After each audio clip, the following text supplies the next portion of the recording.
Reports have been circulating online claiming that the novel coronavirus could be transmitted through the air. But health officials are quick to dismiss this as there is no conclusive evidence yet. JC Cosico with the story.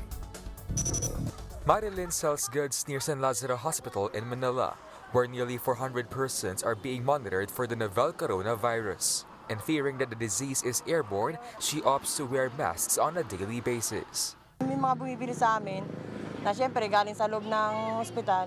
Both the Department of Health and the World Health Organization dismissed reports of nCoV being airborne, citing lack of evidence.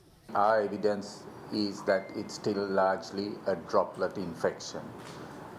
So I'm not quite sure what led to this rumor. Studies show that the nCoV is transmitted through droplet infection and through close contact with infected people.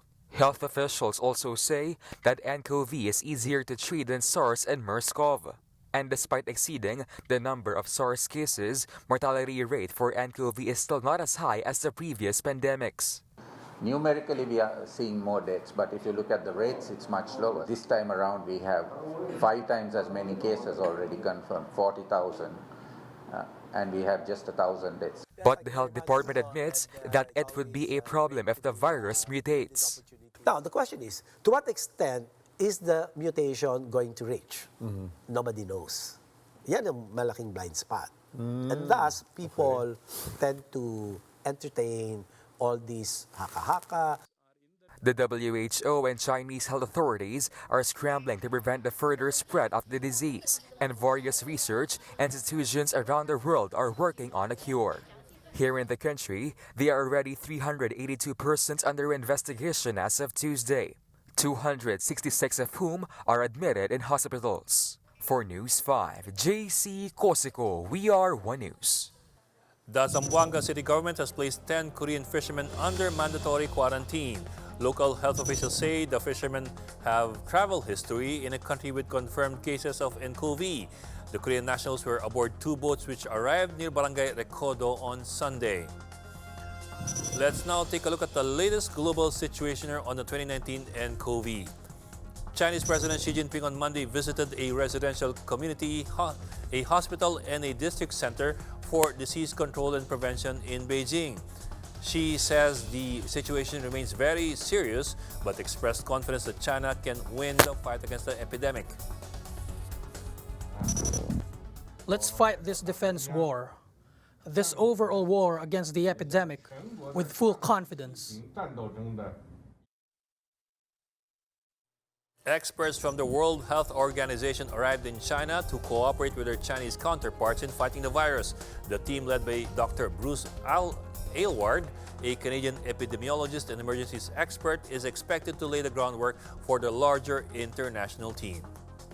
We hope the rest of the team will join them as soon as possible. And the team could range between 10 and 15. But we're aiming for 10 actually to make it as manageable as possible. Meanwhile, several senior health officials in China have been sacked amid mounting pressure over the way local authorities handle the epidemic. The party's secretary and the head of the Hubei Health Commission were among those who lost their jobs. Thousands of new cases around the world have been confirmed in the last 24 hours. Among them is the 13th case of the United States, detected in a quarantined person who returned from Wuhan, China. Thailand also recorded 1 new case, bringing the total in the country to 33. The patient is a 54-year-old Wuhan local who was put on quarantine after coming into contact with another Chinese patient while in Thailand. Let's now take a closer look at the latest figures on the 2019 nCoV cases around the world. Riza Diaz is joining us from the newsroom. Riza. Ed, what we are looking into right now is the 2019 nCoV interactive map of the Johns Hopkins University, which tracks the spread of the disease in real time. So let's begin with the current number of fatalities. The death toll as of today, Tuesday, due to the nCoV is already at 1,018. They said that today, Tuesday, has recorded the most number of deaths thus far in a day. That's about 100 at least. In the Philippines, so far, we remain at the number of deaths to be 1. Now, on the other side here, we're actually seeing the total number of confirmed cases and mostly coming from mainland China. So far, we have 43,108 new confirmed cases, and again, a number of which are coming from mainland China with 42,644. Now, over on the other side, that we bring you again to this side, we're showing figures of the people that have actually recovered from the infection. So far, we are looking at 4,052 patients that have recovered. Most of them, again, are coming from mainland China. Ed. Thank you, Risa.